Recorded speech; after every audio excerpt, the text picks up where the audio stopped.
احتشام صاحب لیکن ایک اور چیز بھی ہے نا اس میں ایڈ آن کیجیے گا کہ کیا اگر ڈیل ہو بھی جاتی ہے کیا گارنٹی ہے کہ اسرائیل جو ہے وہ جہاں پہ ہم دیکھ رہے ہیں ہیومینیٹیرین کرائسس جو پایا جا رہا ہے اس کو آگے لے کر نہیں چلتا، کیونکہ وہاں پہ اسرائیلی جو ڈیفنس منسٹر ہے وہ کہہ رہے ہیں کہ غزہ پہ ان کا کنٹرول رہے گا، ملٹری بھی اور ویسے بھی۔ دیکھیں آمنہ، یہ تو اب 14 ماہ کی لڑائی کے بعد تو اب تھوڑی سی امید پیدا تو ہو گئی ہے کہ جس طرح آپ نے واشنگٹن پوسٹ کا بھی ذکر کیا، اور اگر میں ذکر کروں جان کربی جو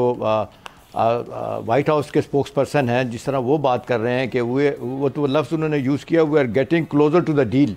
کلوزر ٹو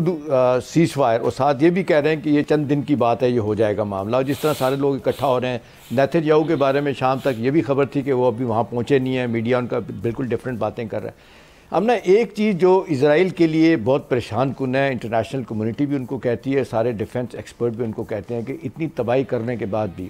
آپ نے جو 90 ہاسٹیجز سے، جس میں 4 امریکی بھی شامل ہیں، وہ تو آپ نہیں حاصل کر پائے۔ آپ کے اپنے لوگوں نے جلسے جلوس اتنی بڑی ریلی نکالی ہیں اور آپ کو ناکام قرار دیا نیتن یاہو کو، تو اس لحاظ سے، فوجی لحاظ سے تو ٹھیک ہے آپ نے لوگوں کو مارا، نیتن لوگوں کو مارا، لیکن آپ نے جس طرح ملیٹریلی کو اچیو کرنے والی بات تھی وہ تو نہیں ہوئی۔ اچھی بات اس میں یہ ہے کہ پہلی دفعہ ہم دیکھ رہے ہیں کہ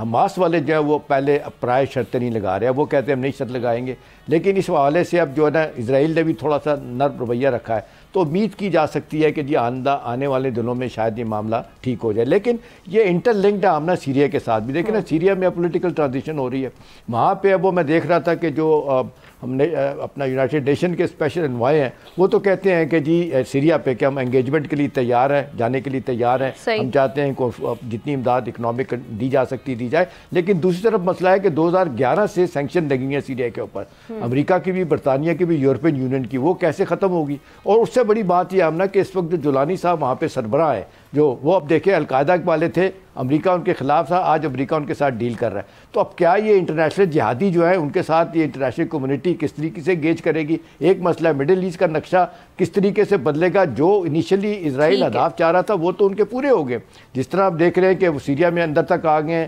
اور اب حماس والے بھی اپنی شرائطیں نرم کر رہے ہیں کہ ان کو بھی بڑا پریشر ہے کہ بندوں کو بچایا جائے۔ تو میرا خیال اب دیکھنا یہی ہے کہ ایران کا رول منیمائز ہو گیا، رشیا وہاں سے چلا گیا، تو امریکہ جو ہے نا پورا ہے، اس کے ساتھ سعودی عرب اور ٹرکی اپنے اہداف پورے کر رہے ہیں۔ تو میرا خیال ہے الٹیمیٹلی تو مجھے نہیں لگتا کہ یہ سیریا کے لیے بھی اور حماس کے لیے کوئی بہت اچھی خبریں وہاں سے آئیں گی۔ بالکل صحیح ہے۔ سبسکرائب کریں اور بیل دبائیں تاکہ کوئی خبر رہ نہ جائے۔